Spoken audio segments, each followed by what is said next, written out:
compromise your energy. Darling, let your spirit be free. Don't give up, keep on pushing through. Now is the time, it's all up to you. Alchemize your energy, my friend. Let your spirit be free. Don't give up, keep on pushing through. Now is the time, it's all up to you.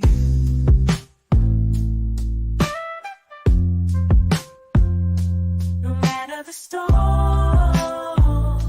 but over tragedy. No matter the storm, but over tragedy. No matter the storm, we will always take flight. Keep on pushing through the darkness of night. There's no limit, let's reach for the sky. Shine so bright, from darkness to light.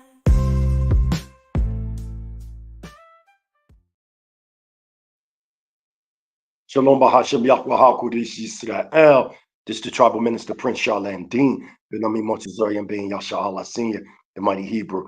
I give all praise and honor to Yahweh, the supreme, intelligent, powerful one of our forefathers. Those struggle for righteousness' sake. I say unto the family, Shalom Aleichem.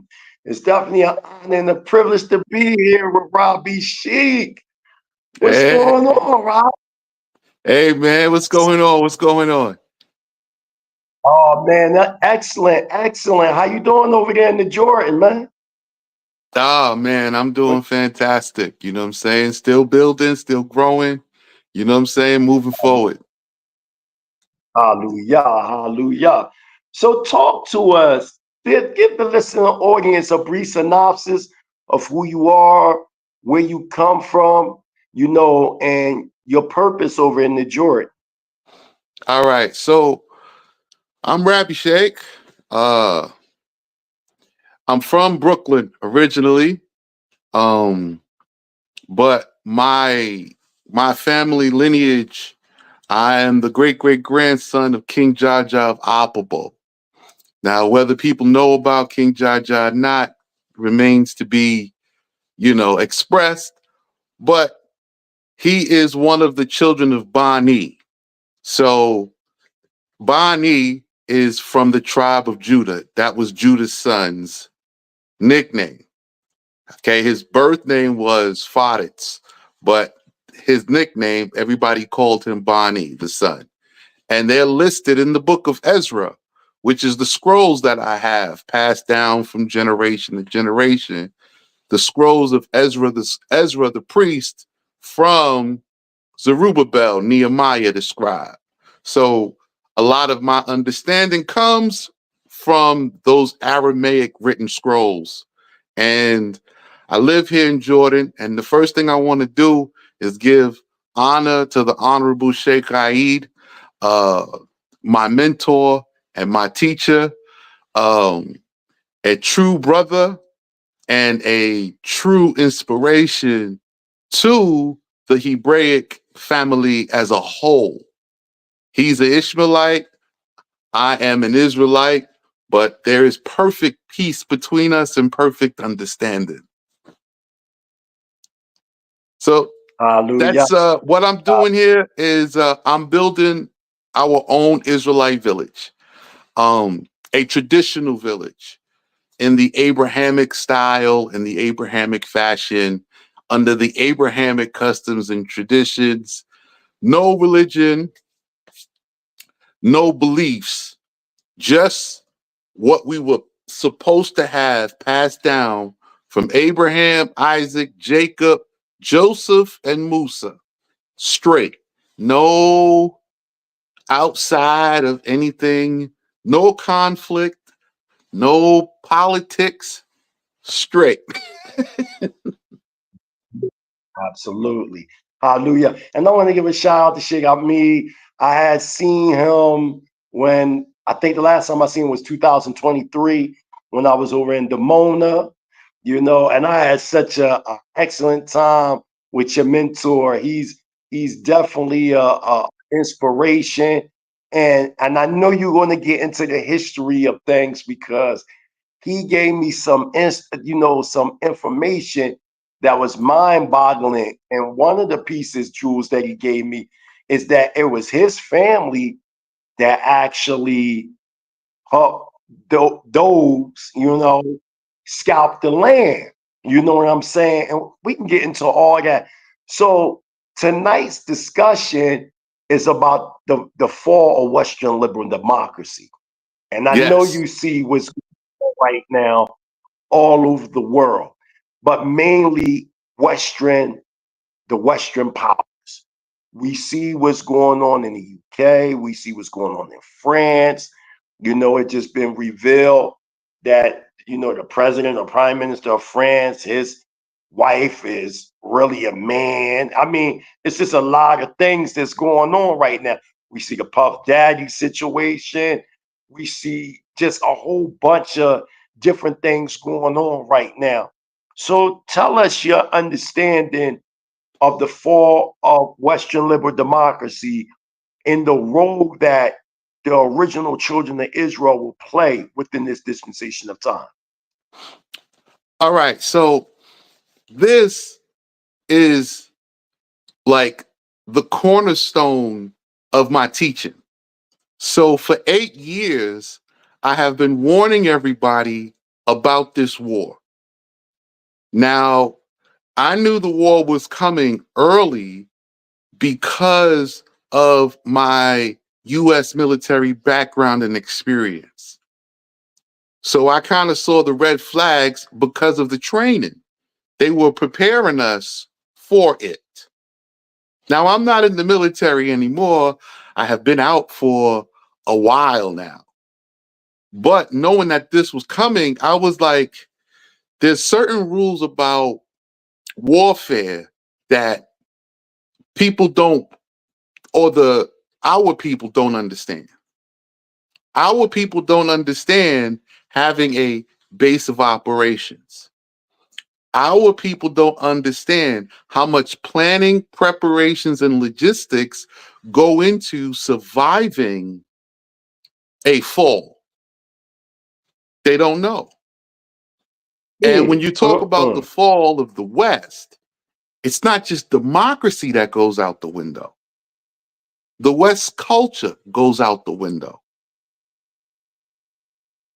The entire culture of the West is leaving.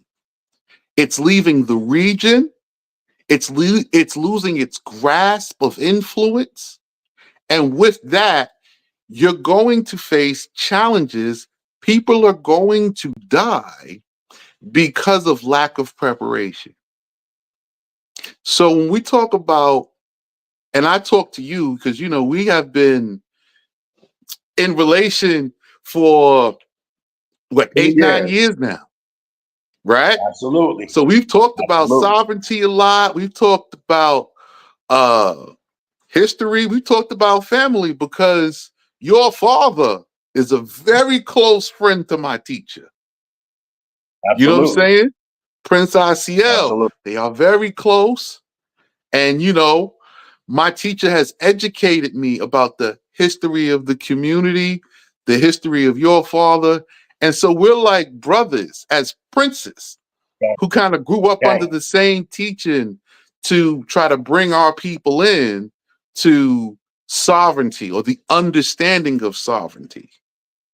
And you see, so as we start looking at this fall, you're talking about there's news lines in the headlines today, right now. It is what, the 25th of October? Iran is planning an invasion of Israel. Mm-hmm. Now, how does this affect us as a people? Well, if you put the Hasidim out, now I'm calling them by their tribal name. They are called the Hasidim or the Chaldeans. So when you read the Chaldeans in the scriptures or in history, you're talking about the Hasidic people. They added on Jewishness as a religion and the pretext to just kind of say and do whatever they want in the confusion of our exile as the people. So while we are talking about the fall of the West, people don't know that the Americans and the Hasidic people are the same people. So when they are being pushed out of the land, they are also being attacked economically. They are being attacked socially. They are being attacked through media and propaganda. And when this falls, our people are going to have to survive. People are looking for nuclear warfare. The problem isn't so much as nuclear warfare. Nuclear warfare only lasts 7 minutes. 7 minutes. That's all. It's one day. And the time span of 7 minutes, the rest, we will be dealing with the fallout. That's right. That's right. Talk about it. So the nuclear fallout, when you are talking about nuclear fallout, you're talking about a crash of the ecology. The ecology crash is going to kill people. People are going to die of contamination. People are going to die from starvation. People are going to die from illness and disease. When you talk about the crash of the economy, the logistics goes down. You're talking about a population of our people of 55 million at estimate in the US alone. They all get food at the supermarket. Nobody's growing food. So what happens to those people? Because the trucks are going to stop. The shipping is going to stop. Everything is done. So how are you going to survive? Right. And then some people may talk about, oh, well, I got a bunker. I have, I got stores of canned goods, so I'm going to be good. This idea of I will be okay and all of you will not is not a part of our Hebrew culture. Facts. We, as a village, have to survive. We, okay? It takes more than one. And if only one says to himself, I will be okay and I will let you die, the multitude will go and destroy him. So if I got 100 men with me and you got food to feed 100 people for one day, oh, we're not going to die today. Those 100 people are going to go and they're going to attack that one man and they're going to take his goods. They're going to take what he has. This is the American mindset because there is no village. However, our Hebrew mindset is not like that. When you come back to the original culture, in hardships and in hard times, we band together, we pull together, and we share. Facts. All things. We share. So when you talk about the tithe is food, basically. If you read it, it's food. And that food is shared on festival times, Shabbats, new moon feasts, and any other holy day. It is shared. We all eat from it. That's how it was done in tradition. Today, in modern times, everything has become money, money, money, and people have lost the ancient understanding. When you talk about warfare and the fall of the West, where is our people going? They cannot come to the land. So you can forget an Exodus idea. It's not possible. The land is at war. Facts. So where are you going? Because you can't stay in America. When the nuclear war hits, the majority of nuclear weapons are aimed and targeted toward the United States. So when you try to leave from there, when you get out, where are you going? Oh, I know. The majority will go into Africa. And then the others will get bright ideas and they'll go into Europe and they'll try to go into Asia and they'll run into the conflict there. Where is the safe space for the people in the land? This has been my life's mission and goal as of late, as of recent. Okay? Situate yourself outside of the conflict. Step 1. Step 2, prepare yourself, small village, traditional lifestyle. Grow your own food and build yourselves up slowly from a small amount. Most people don't know. You know that it's projected that the day after nuclear war, 90% of the population will die.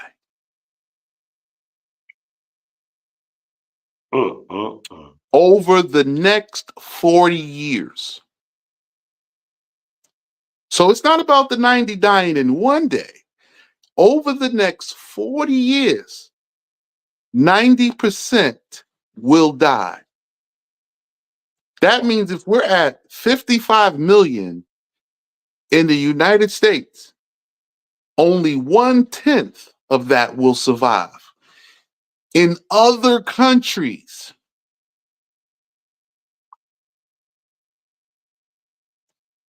so what are people doing to prepare? We see the war. World War III is here. The United States and its military forces are in Israel right now, supporting and fighting against all of the factions that they're fighting against.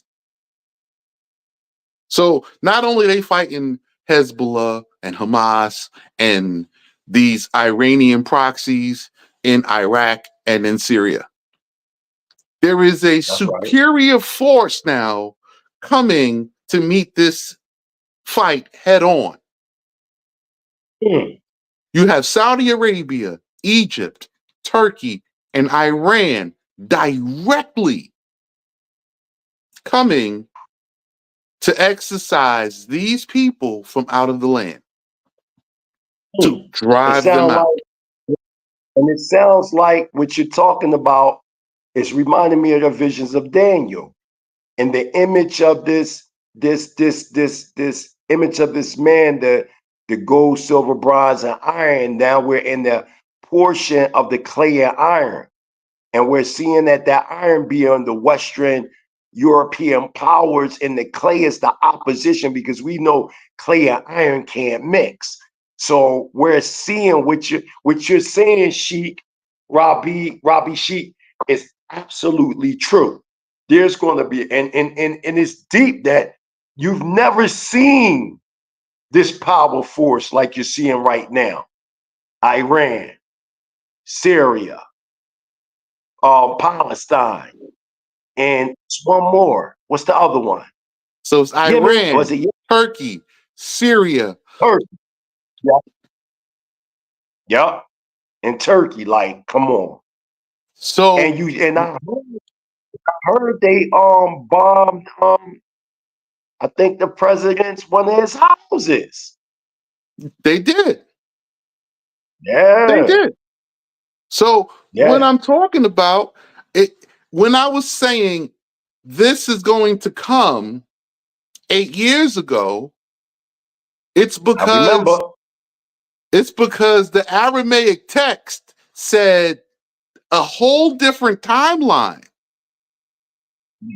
The Aramaic text does not have the timeline that is written in the Bible. Tell us about this timeline in the Aramaic text, the original Aramaic text.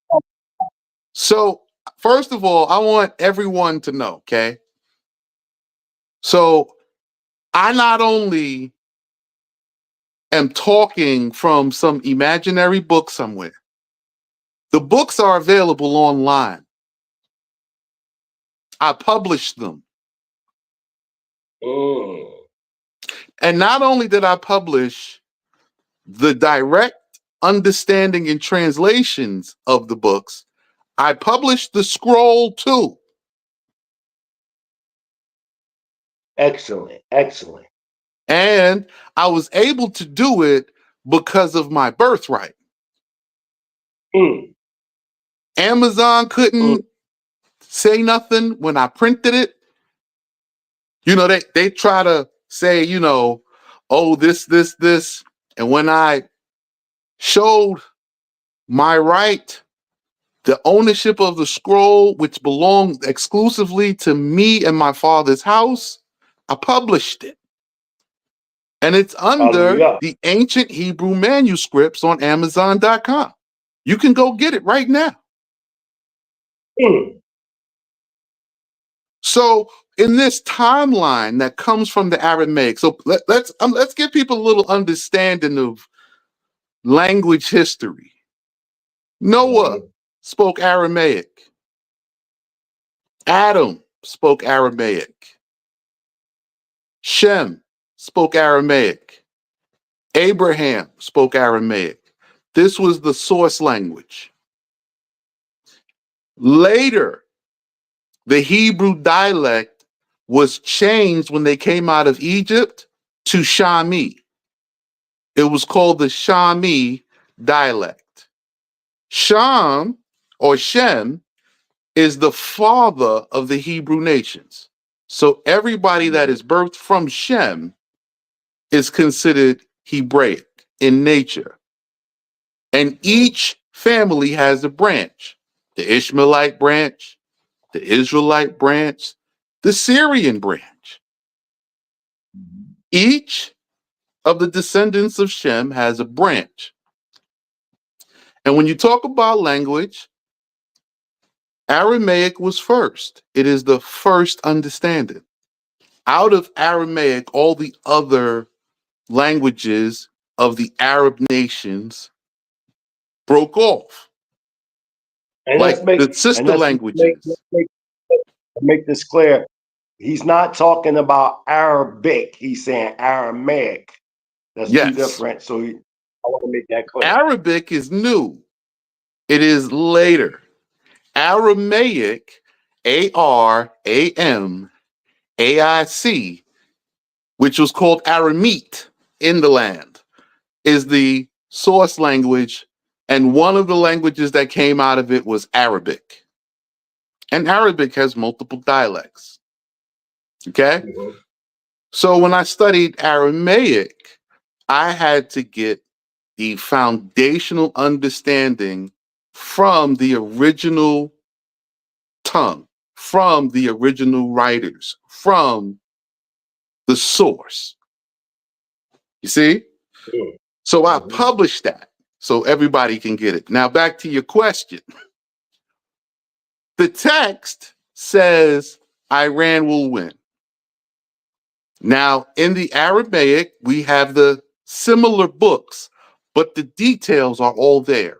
So it's easy to tell if something is true or false when you got all the details, when you have all the facts.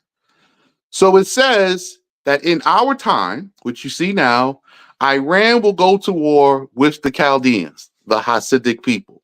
Are they at war?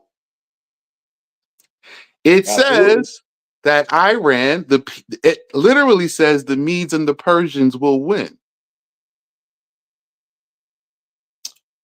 This is also written in the Bible. When you look at the prophecies of Jeremiah and the prophecies of Ezekiel, they hint at the Medes winning a war. But the Medes and the Persians were not in World War I. They were not involved in World War II either. So they had never come into contact with war against these Hasidic peoples since they came into power. So now, how do we, as Hebraic people, survive the conflict to rebuild our nation? Okay. The war is here. So in the Aramaic text is written that they will win the war, but the world will become small. We will return to using swords and bows. So what are they attacking in this war? Everything is ran by computers. So every day there's all type of cyber attacks. So the computers are going to end up being useless at some point. They're attacking energy sources. That's oil and electricity. They're attacking food resources. So the international shipping lanes are coming into jeopardy. So what happens when you lose energy?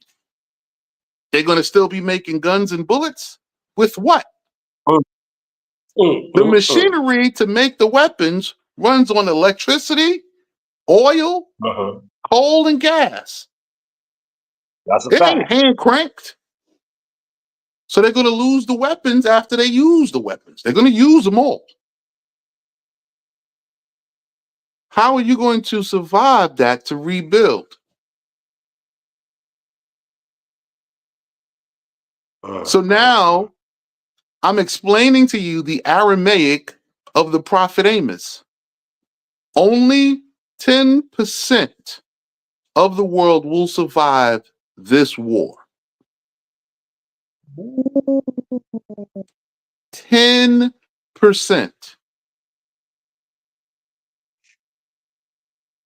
So now if you don't have an ancient Hebraic lifestyle of multiple wives, you're not going to reproduce fast enough. But the Aramaic, the teaching of Isaac says, the rule in that day will be 7-1.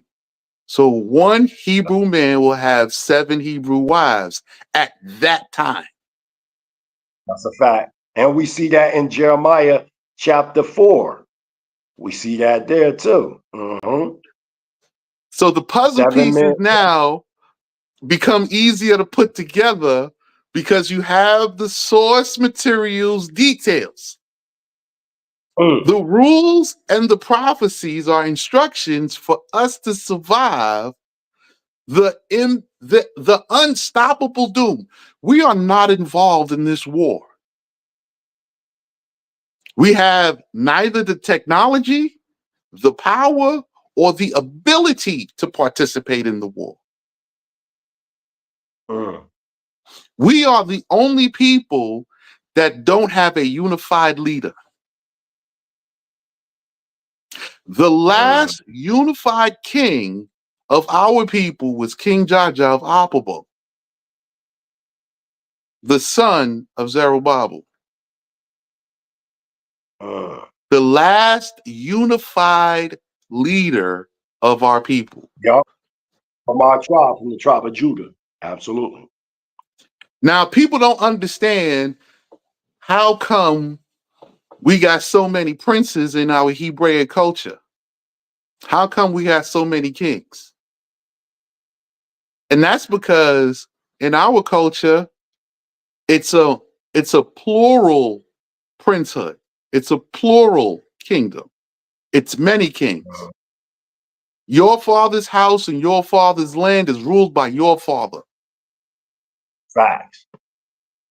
And there's no conflict because of level. Where you are appointed, whether it be this is your kingdom and you're the ambassador of agriculture, or you're the prince of commerce. That's a level thing. And each level has responsibilities, but that doesn't have nothing to do with your domain, your dominion, your princedom, your rulership over your people on your land. But you read it, they read it every day. Each man will have his own land of his father's house. That's a fact. That's a fact.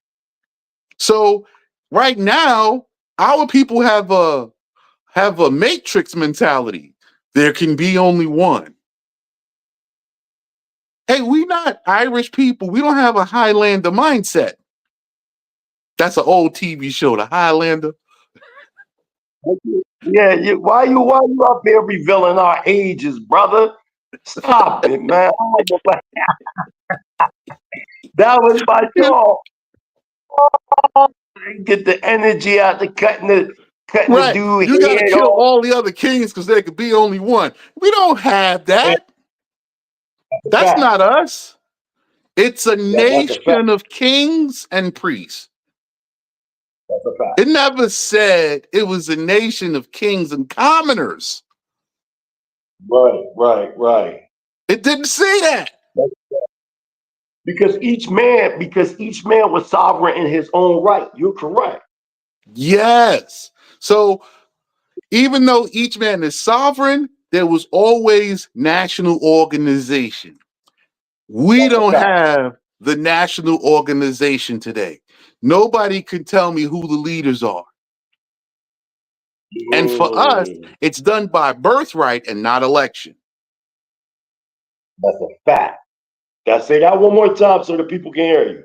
It's done by For what? us, our leaders are done by birthright and not election.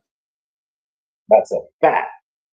So when you see Rabby Sheikh, that name, that title, it literally means chief of princes, chief Mm, over the sheikhdom, the kings. That was title was given to me in the land, but I earned it. I had to bring my lineage paperwork. It had to get ratified throughout the tribes and other kings throughout Nigeria and South Africa. And it was consolidated in the community where it was accepted in Dimona. hallelujah. Now, Hallelujah. that doesn't mean that anybody's got to listen to me. There is no demand on our people, our leaders, to listen to me. But my job as the birthright is to ask, what are you going to do about the present situation? Mm. You're watching the West fall, and to be honest, the majority, at least 75% of our people are looking for a supernatural event to whisk them away out of harm. I just said that. Yeah. Oh man, I just said that Sheikh yesterday that they waiting on a miracle. You know what I'm saying? And And there that's will be and none. we're gonna kill them. And there will be no miracle. 90% will die. So when you read Jeremiah and it's written, I'll take one from a city and only two from a family, and I'll bring them to Zion. So 90% die in this global war. And of the 10% that's left, they make it after the war is over and slowly migrate back to the land. Mm. One from a city I and two from a family? hope I'll be in that number because that's one of the reasons why I came to Tanzania. You see what I'm saying?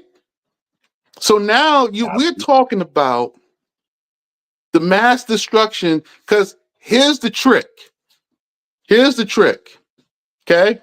The covenant of Abraham is on Abraham and his sons. There's 36 nations under Abraham. Uh-huh. Only one is not in the land.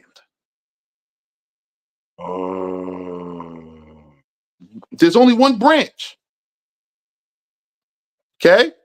There are 4 branches that come from Abraham. You have the Ishmael branch, the Ishmaeli. That's 1. You have the Esau branch, the Saudis. That's 2. Let me get it right on the camera. That's 2. You have the Arab branch because Abraham had over 40 something concubines and they were called Arabs. Then you have the branch of Isaac. 4 branches.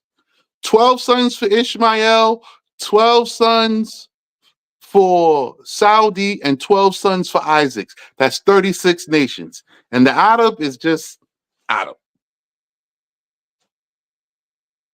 It's a branch, it's here, but they don't have any covenant. These are what people don't know about the history. You know about Hagar, you know about Sarah. Nobody knows about the other concubines Abraham had, but it says he had concubines. Right. They don't mention the names. They don't mention the name. That's right. You see? They don't mention the name, which is why the Arabs are just called Arab, which means mixed, commingled. Right, because that word Arab goes back to the Hebrew and Aramaic word Ireb, which means evening, a mixture of day and night. Yes, the mix. That's a fact. Talk about they it. Mix. Some light, some dark, some in the middle. They mixed. Okay? So when we're watching this and when we're seeing this, you're getting this history now, and now you're looking at this is the day of judgment, the time of redemption. However, it's about you making your own free choice and free will. You don't have to listen to me. You don't have to come to my village. You don't have to do anything. It is okay for you to set yourself up and die. Stop. Yo, shit. I ain't laughing at you. But the reality is, it's the truth, because we have become very complacent in our situation, as if the United States is just like, we know all the nations in the past that we was in captivity, and they all got their judgment. But for some reason, when it comes to United States, our people just think no judgment is going to take place with this country. And that's the sad thing, that they feel as though it's just going to. Isn't that what the prophet said? That the teachers of this people, that Yah's judgment will come upon the teacher because they teach and say that no harm will come upon me. Dang.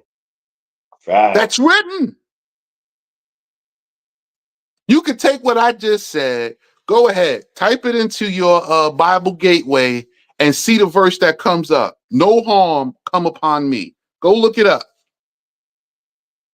Wow. Okay? People don't know. You could go to Exodus chapter 19, and when Yah speaks to Moses, he says, I'm speaking to my people whom I brought up from Egypt and the house of bondage of slaves. They don't know he's talking to 2 different time periods. The house of bondage of slaves is happening right now in America. And Egypt, we all know the story with Moses. Right. So it's the same story. Did you know that people died in Egypt of our people? They didn't leave. Everybody didn't leave with Moses. That's a fact. That's a fact. And the ones who stayed, the Egyptians killed. Mm-hmm. So when the Egyptians were pursuing, it says he pursued the Israelites. That was both in Egypt and in the desert. The ones in the desert survived. Mm-hmm. You know, people, hold on. I'm going to tell you a secret people don't know. So, you know, the night that the firstborn died? Mm-hmm. Yes. Okay, so Abraham had an army. Everybody knows Abraham and Eleazar, the son of Nimrod. Okay. When Abraham sent Eleazar away, not for nothing bad, just he's establishing Eleazar on his land and his people. And he told Eleazar, on this date, in 100 years, promise me your army will go into Egypt and get my kids out. Promise me. So it was Eleazar, the son of Nimrod.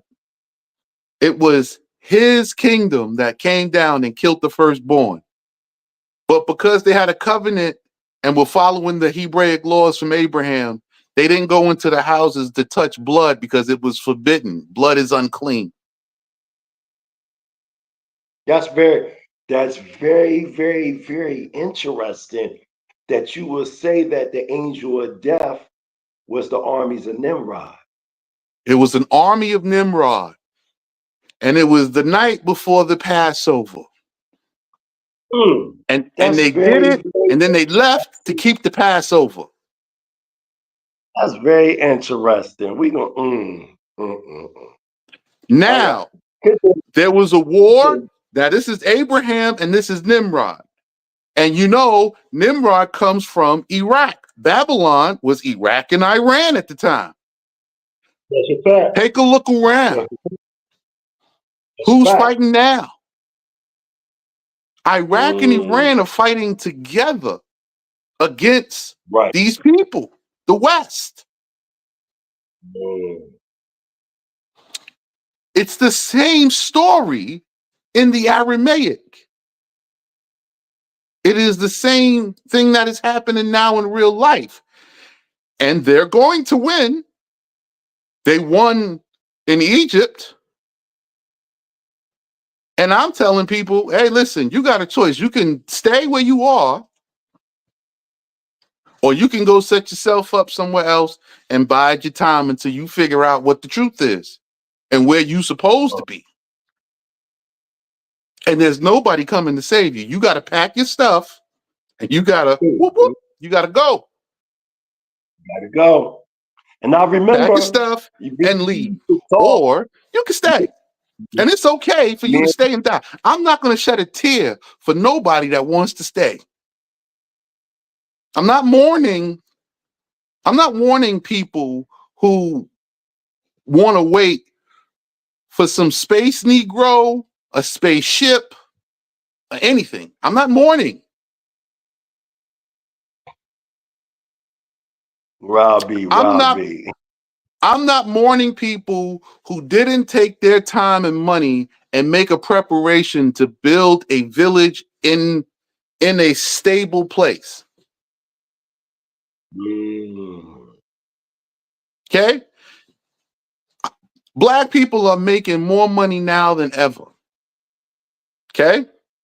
So now I'm telling black people, listen, if they're giving you money now, you're able to make this money now. We're making more money than ever before.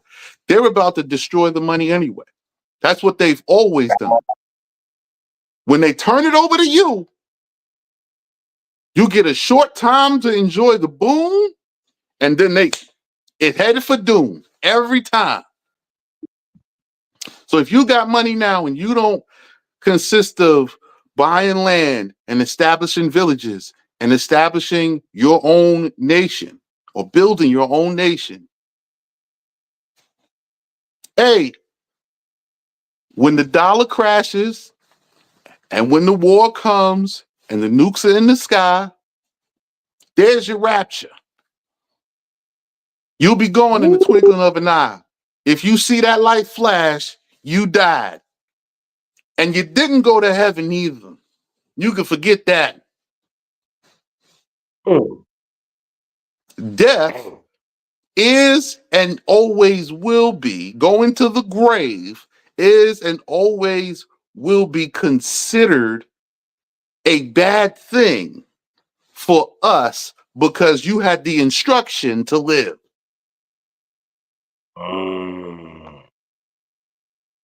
It says, keep my law that your days may be long. So if you cut it short because you don't know how to listen, what do you want me to do? I'm not crying for that. I hear that. I hear that Brooklyn coming out. Yup. I ain't dying for that. You know what I'm saying? I'm not sad about that. You hear me? Dang, loud and clear. I'm not crying about it. I'm not saying like there's a specific place you have to go. You can go where you want. But I am saying it is wise to make yourself a preparation. It is wise to make a preparation. And it is wise to prepare yourself in groups. You stand a greater chance of survival in a group. I came out one person. It's a struggle as one person. Okay? But switching and pivoting and getting with my teacher and joining the family, the struggle became easy. We could share the load. So gather yourself together in groups and pivot. Don't take vacations. You know what I'm saying? It's not the time to be vacationing. You need to be getting yourself together to pivot because you're gonna have to create a nation. A piece of paper of sovereignty from a falling government is going to turn into absolute trash when that empire falls. I'm just telling you. This is the facts. If you got an American dollar, okay, and America falls, that dollar is worthless. Your contracts, your paperwork, all of that stuff that once held weight is going to be worthless. That empire falls, everything with its name, stamp, and seals upon it become worthless. Just like so that. People have to think. They are not thinking past the fallout. They're not thinking, nuclear war is coming. There's no turning back. Okay? Listen, I'm going to give people a few signs that they missed. Okay? The West owned Hong Kong. China took Hong Kong back. Nobody said nothing.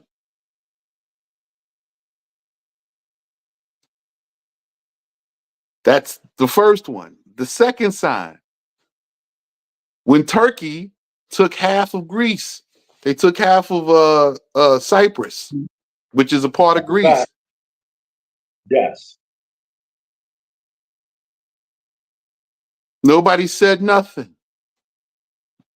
Russia took Crimea. That's a fact. Nobody said nothing. The United States fled from Afghanistan and just gave everything to the Taliban and just said, this is no longer worth it. We out of here.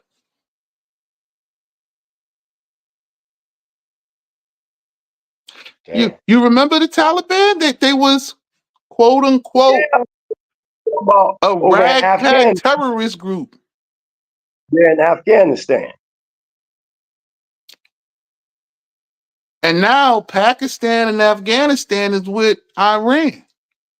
So they know how to defeat America. So you lost ground, and you've been losing ground consecutively.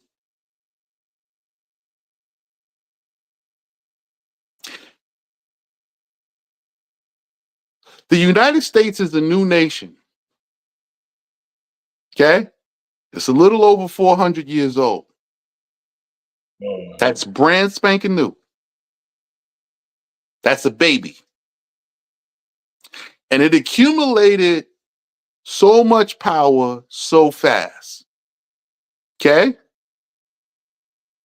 But remember this, the first out the race, take the lead early, might be the last one to finish. And that's how it is, because this is a marathon.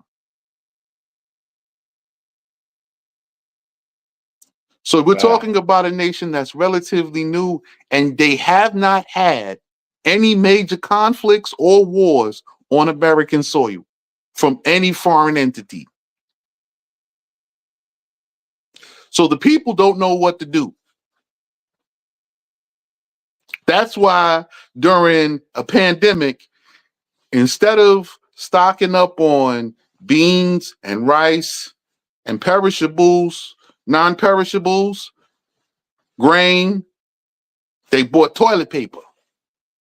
They were worried about how to wipe their butt. They have all the plumbing technology in the world that nobody thought, just get a little spray nozzle and spray it. You went and bought what you can't eat. That's a new nation for you. They don't understand how to survive. They don't understand protect water. Doesn't understand. This is a new nation. Doesn't understand what to protect, what the priorities are. There's a decline in products in major supermarkets. There is no supermarket in America that is fully stocked the way it was before 2019. Facts. So you're talking about a nation in decline. Okay? They're slowly introducing famine in a way that people won't panic. Right? They limit the news. They limit the truth coming out. People don't know what's going on this side of the world, and people don't know how this side of the world affects them. The majority of the United States oil is coming from the Persian Gulf, from Saudi Arabia. And now Saudi is with Iran.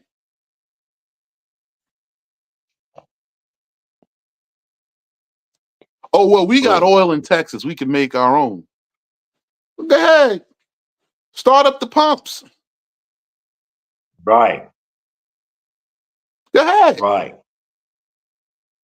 Because if you have all the resources you need at home, then why is your military stretched so thin all over the world? The United States got they got their targets kicked. Now, target is your backside in Ukraine. Right. Okay? Wherever the United States sends military equipment, the United States also has to send soldiers that know how to function and work it, because a new army does not know how to use new equipment. Okay? A Ukrainian soldier cannot read the English instructions and then use it to mastery. So anybody who has any mastery of any skills knows I got to get this thing and I have to train with it for a few years to get proficiency. I got to know how to work it in every type of situation. And when things are not optimum, how do I get it to just do what I need to do? And you think you're going to get that just because you got an F-35 today, you're going to be flying and taking out enemy targets tomorrow? You learned to fly in 24 hours and you a master?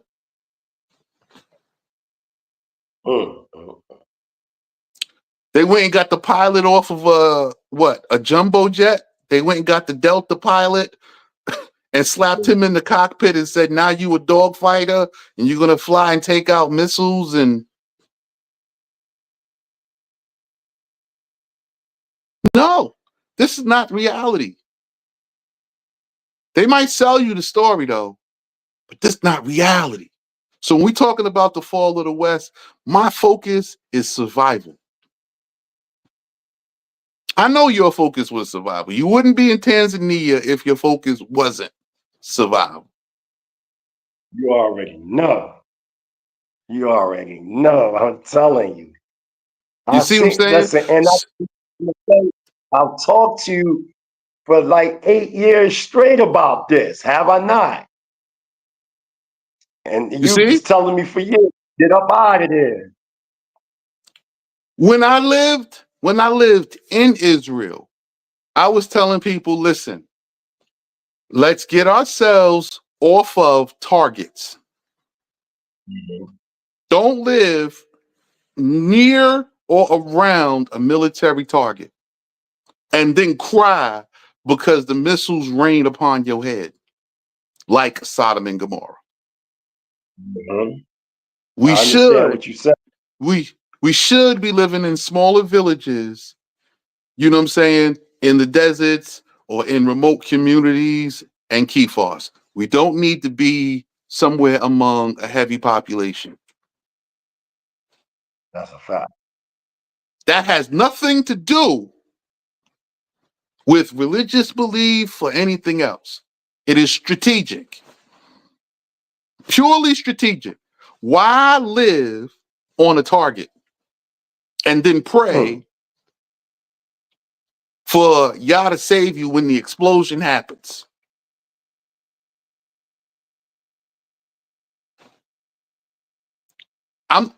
That's just, for me, militarily. Absolutely. Okay? Absolutely. You ain't Militarily, saying as nothing a wrong. leader, I would not put my people on a target. Okay? I wouldn't do it.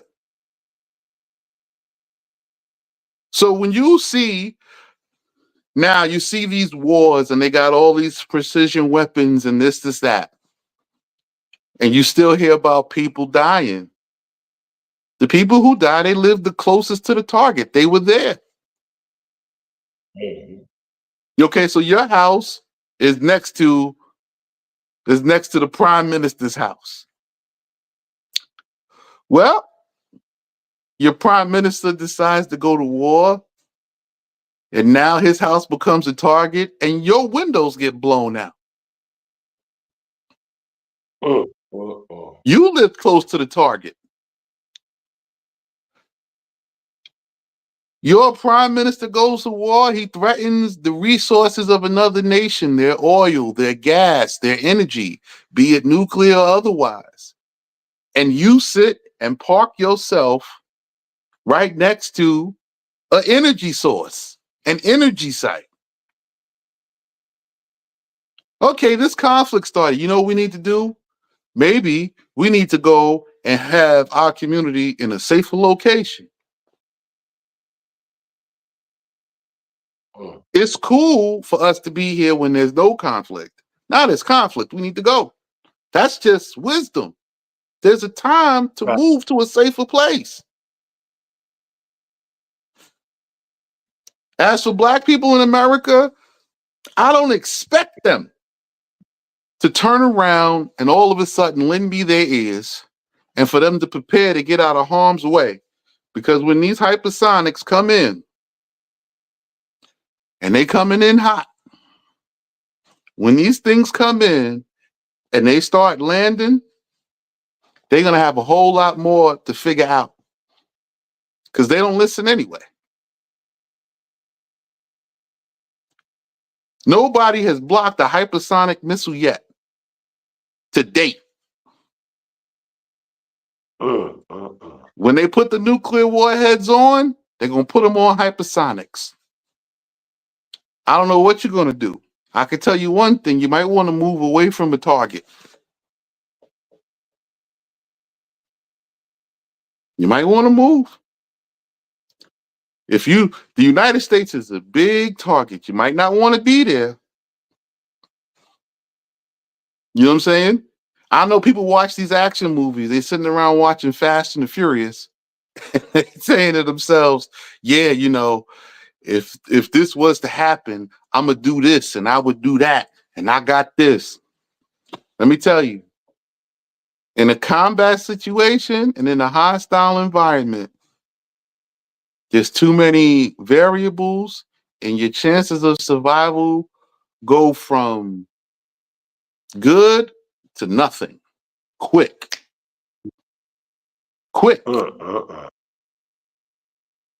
So you watching the West fall.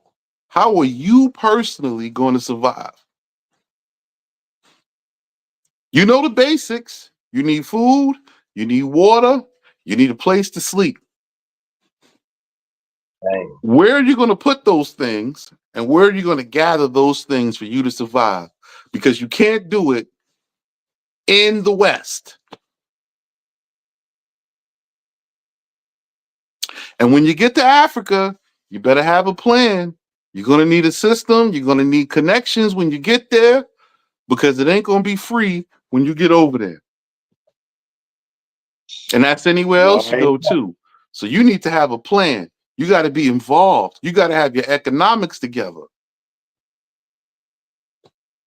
I don't know if they hear me, but if they don't, again, I don't care. I'm not going to die with you. I never signed up for that. Right. I never signed up to die. Okay? I'm not dying because of everybody else and what everybody else is or is not doing. I'm not doing that either. You see what I'm saying? I am going to live. And anybody with me is going to live. We making plans, we making preparations. Everybody else, you on your own. I don't know what to tell you. I don't know what to tell you. You Hallelujah. know, you're So entitled to let me have ask. your ideas and your opinions. So And when do you I said think? this, you know, back in 2016, 2017 when we first met. Everyone's entitled to their opinions. But by the time you see the bombs fall and the rockets fall, it's too late.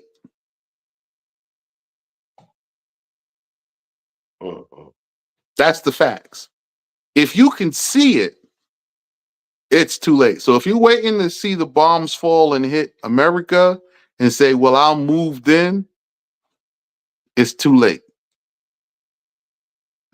And that's really like the majority of the beliefs, because that's what a lot of my people are into, being saved in the nick of time. That's the root of the belief system. Okay. In the twinkling of an eye and in the nick of time, I'm gonna be able to make whatever moves is necessary and be safe. Yeah. I don't know not one that ever got saved in the nick of time. Not one, never. You said not Never. one? Not one, never. So Because if so everybody gets saved in the nick of time, then we shouldn't have funerals.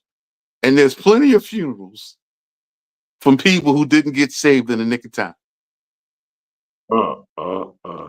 so basically, you're not going to get saved and die and go to heaven.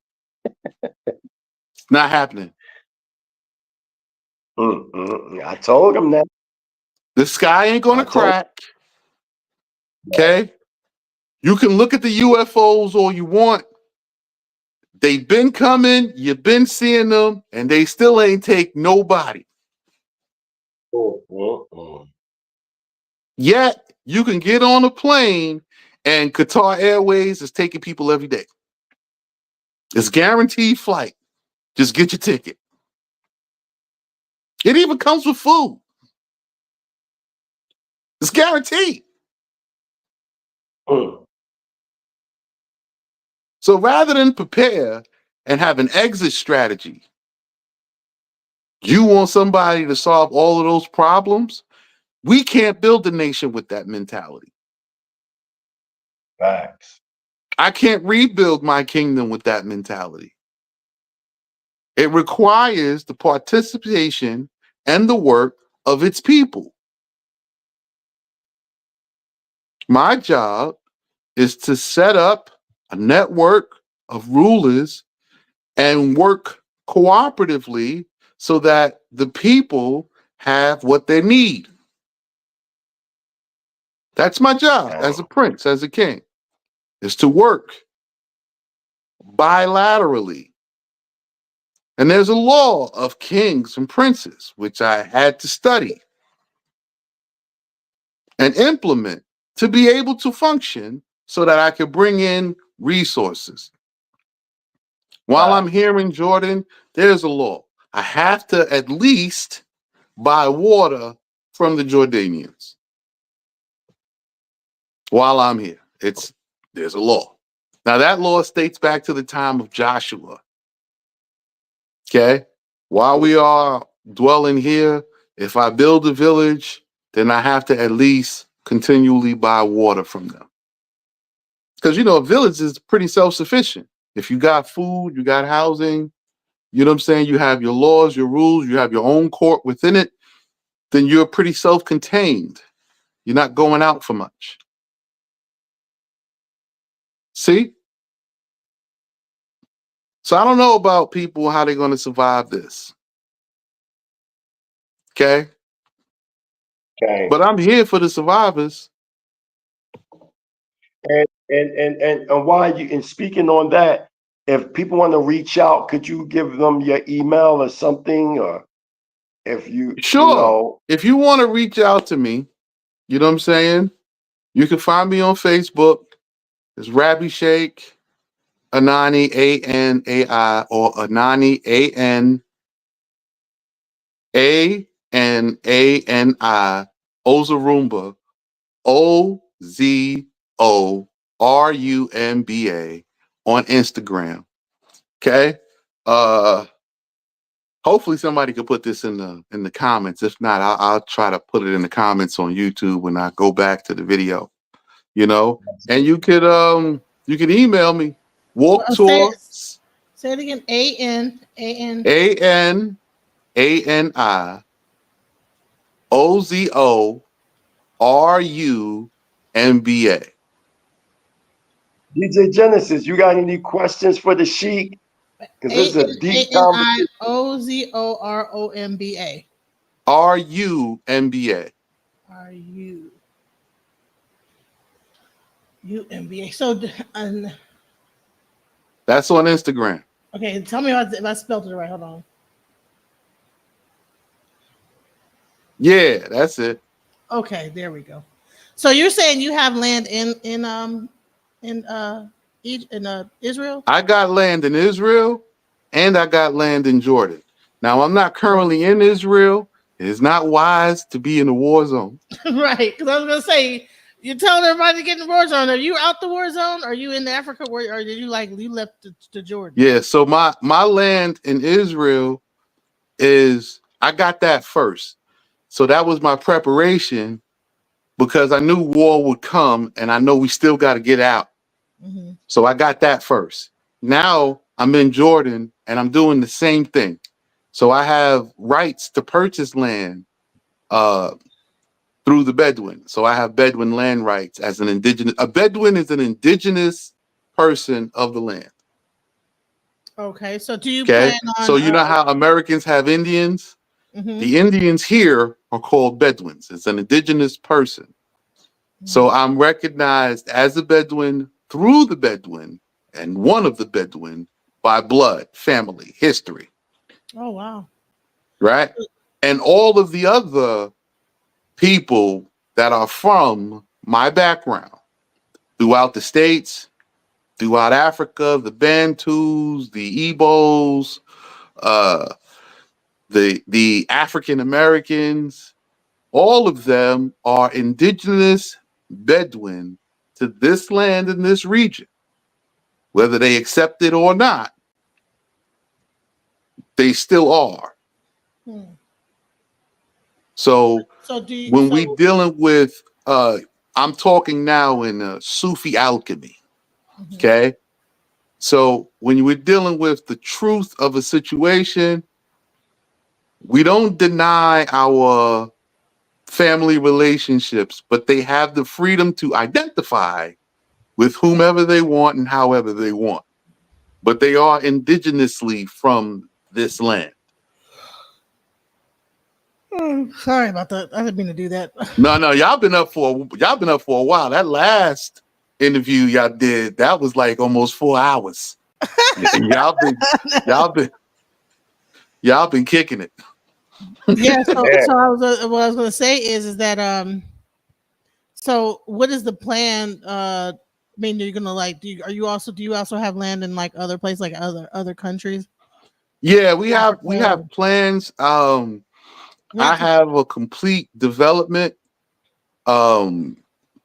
for everything. So we have the Sons of the Nega program, which is in Israel. And this is a new satellite program. It's the same thing. It's an all-inclusive and complete facility with farming, agriculture, livestock, cultural development, social development, education, legal studies, because we are self-governed. So everybody has to function within the law, the cultures and traditions. Right now, it's just the Middle East, but we will be extending into Egypt. Okay. So we will have 3 hubs, one in Israel, one in Jordan, and one in Egypt. So right now, the Egyptian one is the last one, and we really can't get there until I get back to Israel, because my teacher and our land extends into Sinai. Okay. So it actually crosses the border between Sinai and Israel. You know, so I have land with my teacher that we share, and that's what's going to be set up. But we're pushing the other one actually into Egypt so that we can have our people that are in Africa, they can begin and create hubs there, because the economy of Israel is not going to be existent. So we'll be dependent upon Jordan and Egypt to begin our satellite programs, to begin filtering our people back to the indigenous lands after the war to rebuild. And that's how we're going to regain our true sovereignty on our land, governed and judged by ourselves, our people, on our own. So after this government leaves and the cities and everything else will be pretty much destroyed, it's going to take some strong men, some real men, to actually put boots on the ground and start building back houses and recultivating the land. And that's our strategy. Okay. That's our strategy. It's not anything evil. We're not taking anything from anybody else. This is land we already own. We bought and paid for, you know, and that's how we're going to move. And we're not going to extend beyond our lawful borders. So we have a lawful border. We can't go past Sinai, which is the Nile River in Egypt. We won't go past that. That's not lawful for us. And in Jordan, we have certain areas in Jordan that are historically ours. Right? So when you see like Joshua is buried here in Jordan, Abraham, Isaac, and Jacob is buried here in Jordan. Parts of Jordan and the Jordan Valley belong to us historically. We're only buying back those places. You see? And it's not like desert. It's a desert, but a desert is about rainfall and not about the land. Okay, because I'm like, how are you gonna like plant and stuff and like? So we have in the Jordan Valley, we have some of the richest soil. And it can be modified. It has heavy clay, so we can make bricks, but it also, if we add sand to it, it's fertile enough to grow food. So it is green 6 months out the year here. And then it turns to like what you would see, that desert sandy brown in the summertime. But it's only like that because people don't put water on the ground. Right. So we have wells and springs, and the water is underground. So if you pump the water up and you water your food or your crops or the land, it turns green and stays green. Okay. Okay. So It's we like have, there's a it's like that spring. in Arizona too. Yeah. So it's good soil. It's just, it only rains 2 times a year. So we get a rainfall coming up here in a couple of weeks. And then there's another rainfall in the end of winter, spring transition. So what about electricity and like things like that? Wi-Fi? Yeah, we got electric. Okay.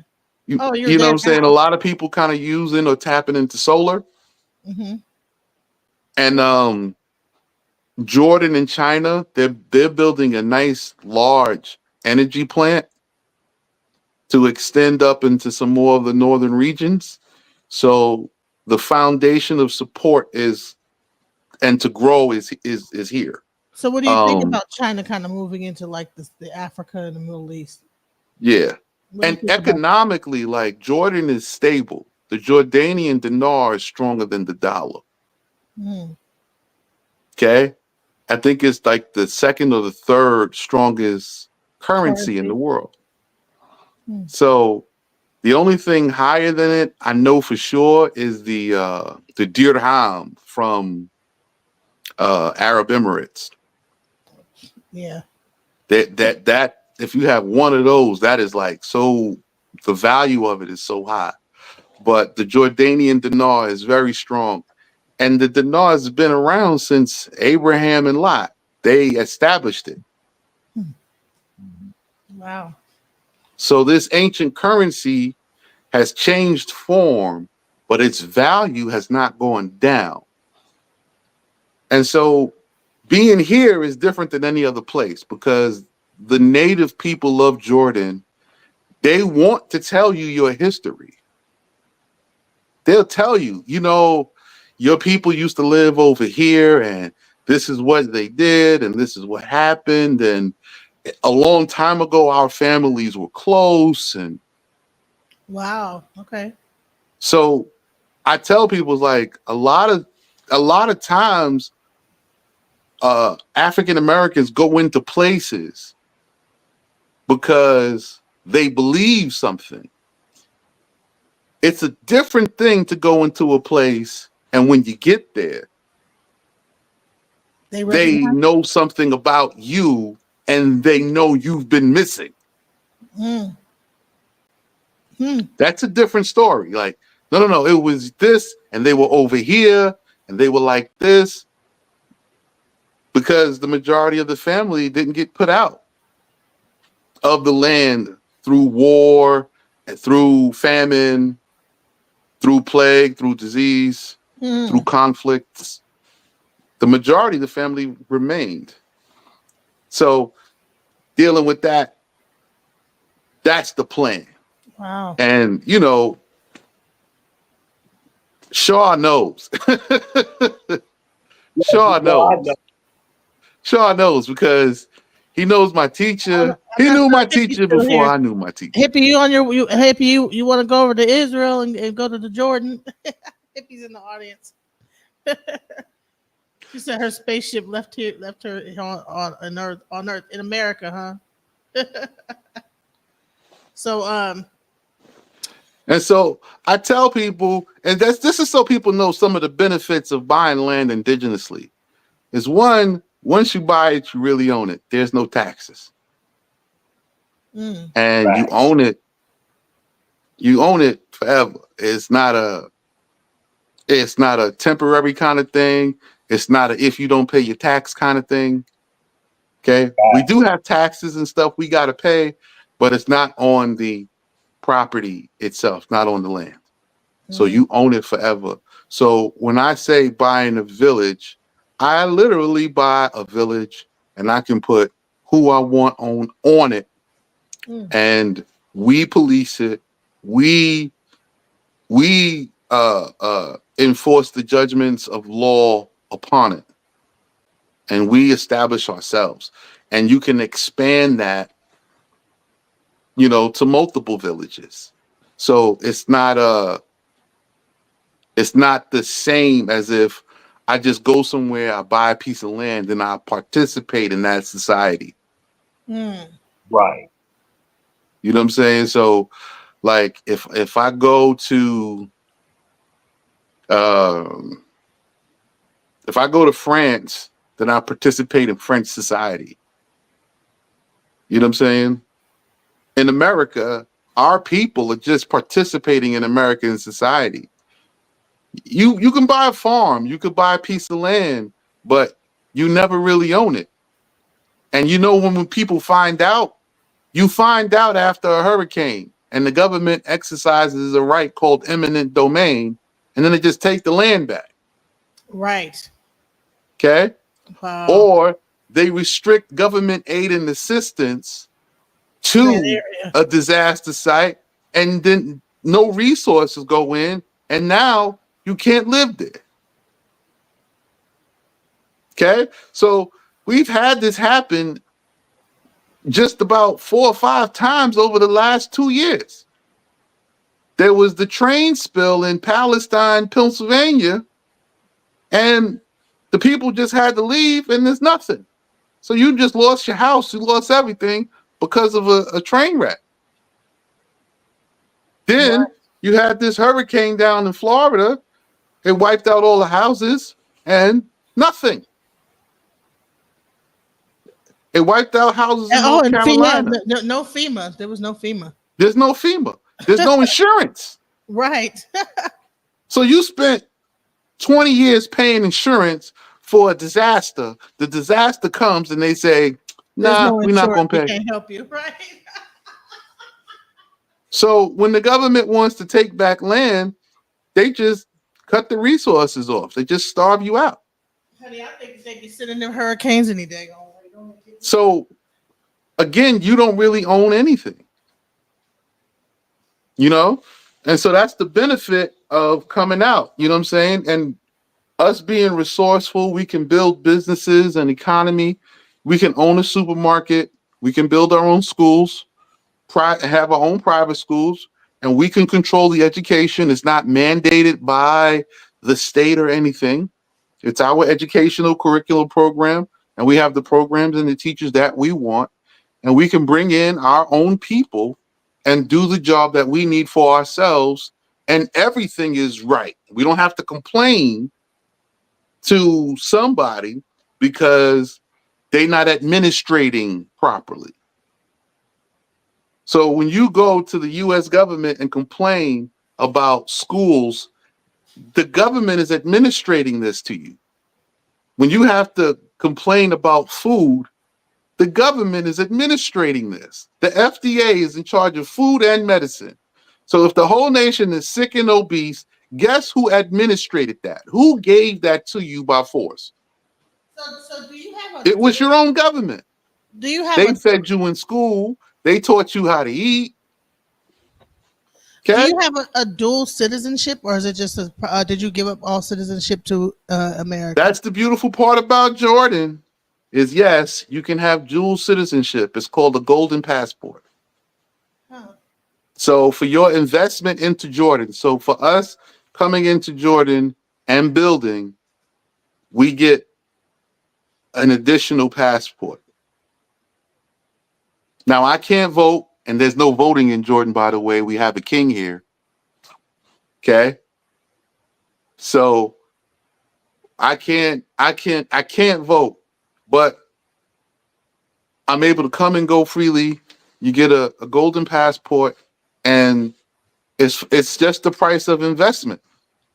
You see, so if I partner with let's say me, you, Shar, and 40 other people come together and we invest in a property, okay? An estate, a farm, complete, full, done, built, and we have extra land.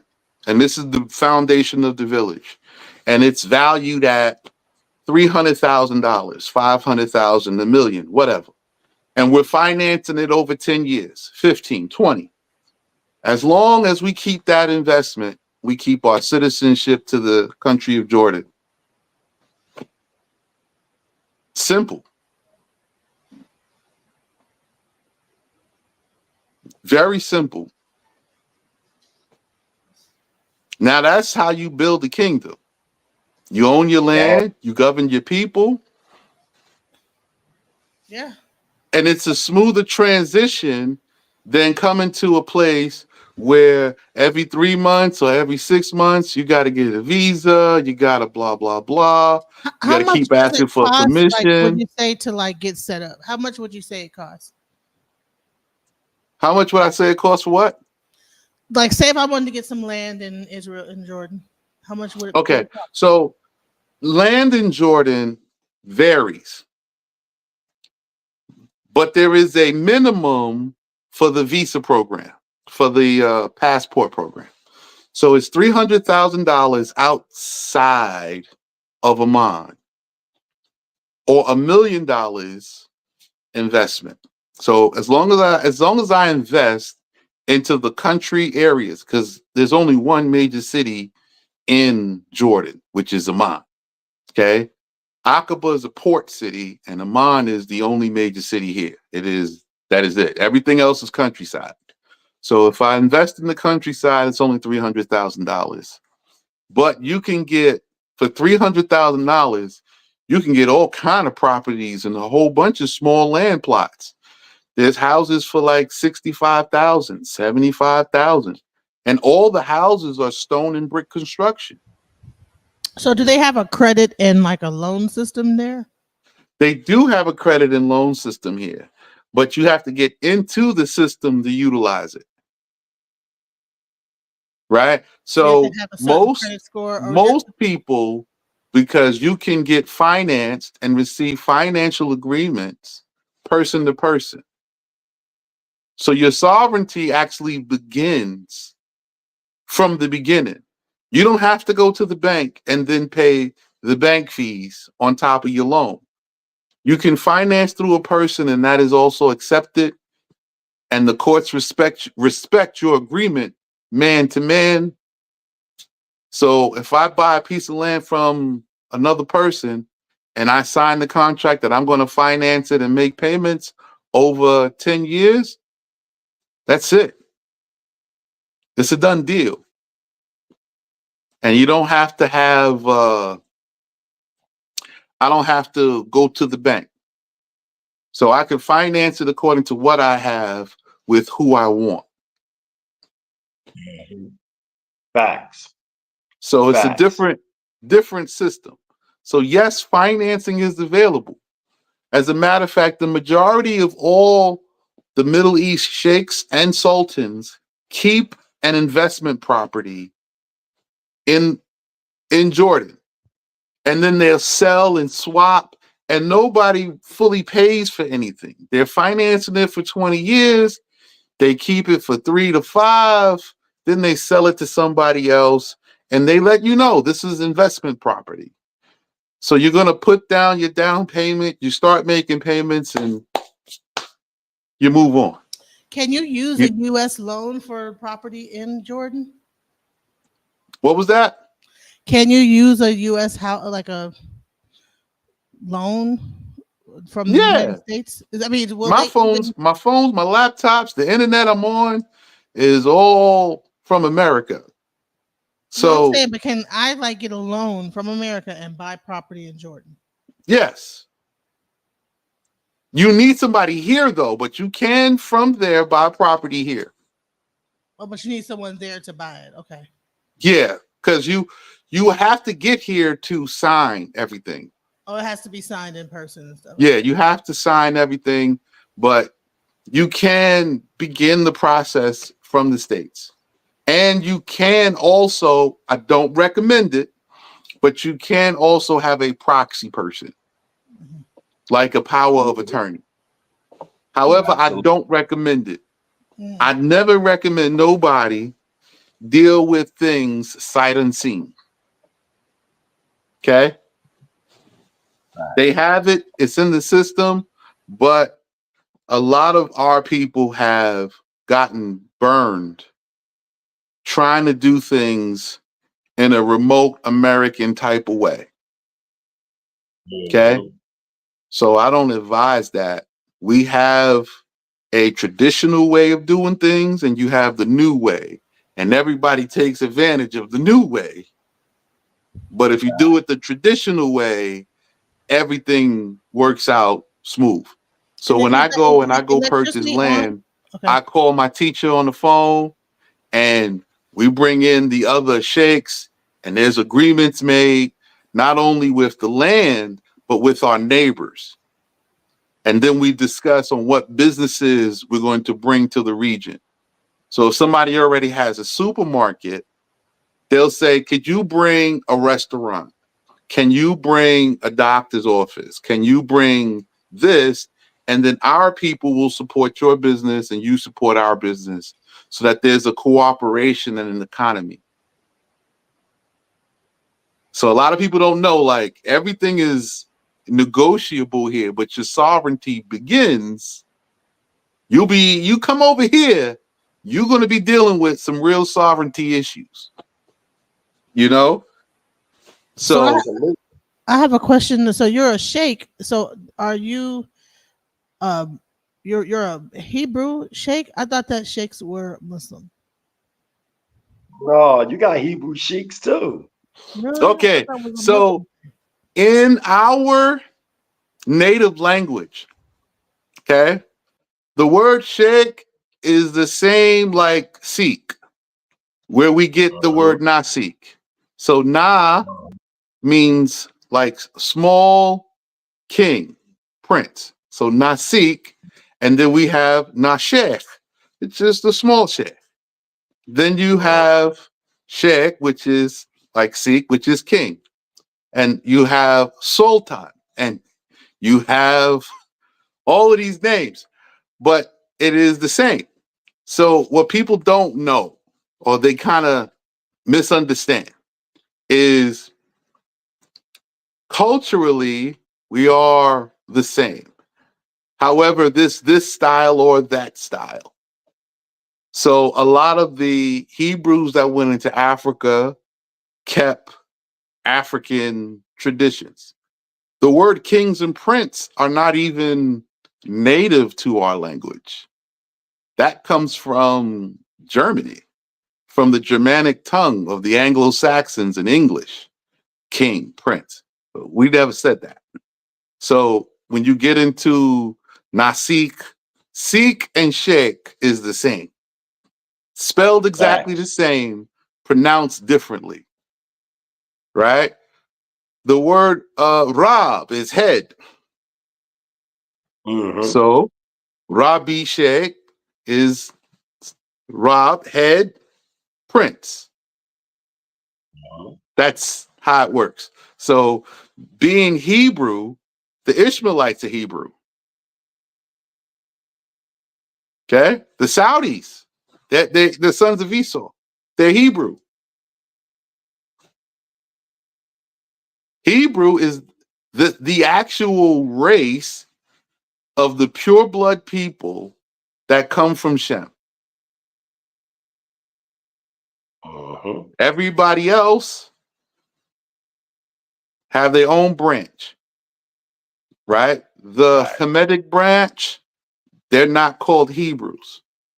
The Japhetic branch, they're not called Hebrew. Only the line of Shem is called Hebrew, but all of them are Hebrew. So if you talk to one person, this person may not have any understanding. He only knows he's Arab and he's from Iraq.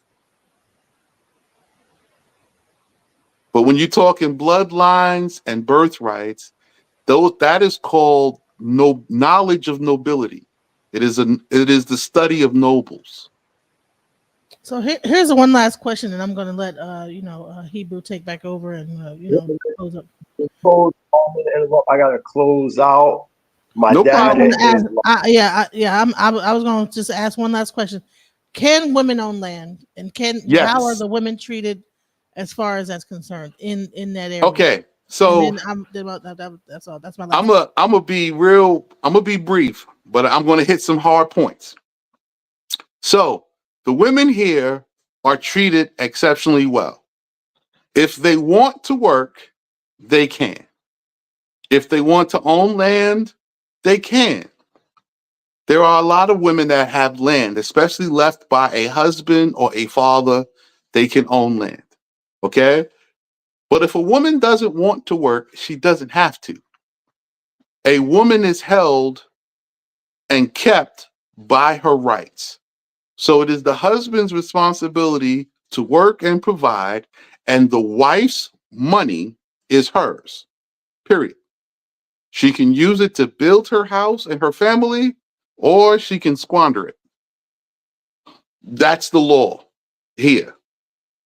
Okay. Now, a lot of people may have their opinions about it, but this is actually written in Proverbs 31. It says, put the work of her hands in her hand. That's the actual law that's actually exercised here. So if she works, that's hers. The maintenance of the house, the ownership of the house that I build is mine. She can obtain her own. So there's not an oppressive thing for women. Nobody is allowed to do whatever they want, however they want. So you're not allowed to be immodest. So you have to dress in modesty. And they have modern variations of that. But you have to be modest. But they're not being oppressed. You know, you're not being held back because you want to go to school and it's not allowed. No, you can go to school, you can get a job, you can be the CEO. As a matter of fact, we have people in government that are women.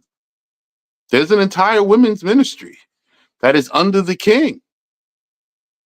So there is no oppression of the women. They just can't run around naked. You know, you can't do that. But so there's no mistreatment. I don't know who doesn't want to be kept or taken care of. And but there may be some that have a problem with that. You know, they feel like the woman should pay all the bills. If that's how you feel, you can. Nobody's stopping you from paying all the bills. But the women don't have to. Facts. Anything else?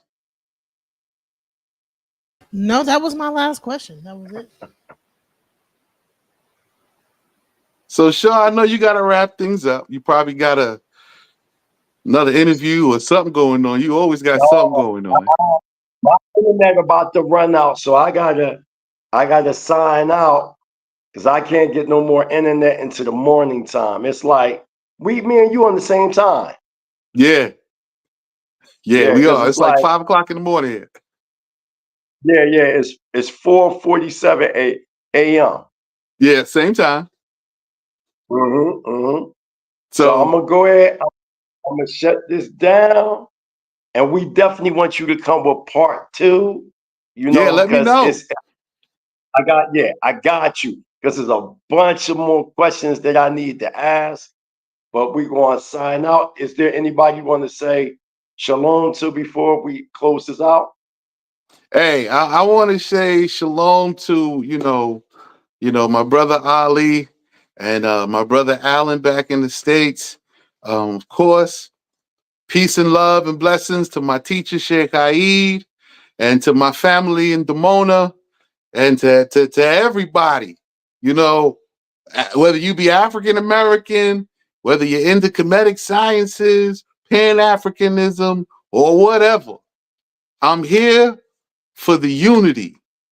Wherever you see the unity, people coming together in support, that's where the power goes. Wherever you see people breaking off in division, the power is leaving. Keep wisdom in mind, one step at a time, one day at a time, everybody. Absolutely. And with that, DJ Genesis, take us out of here. Alchemize your energy. Darling, let your spirit be free. Don't give up. Keep on pushing through. Now is the time. It's all up to you. Alchemize your energy. My friend, let your spirit be free. Don't give up, keep on pushing through. Now is the time, it's all up to you.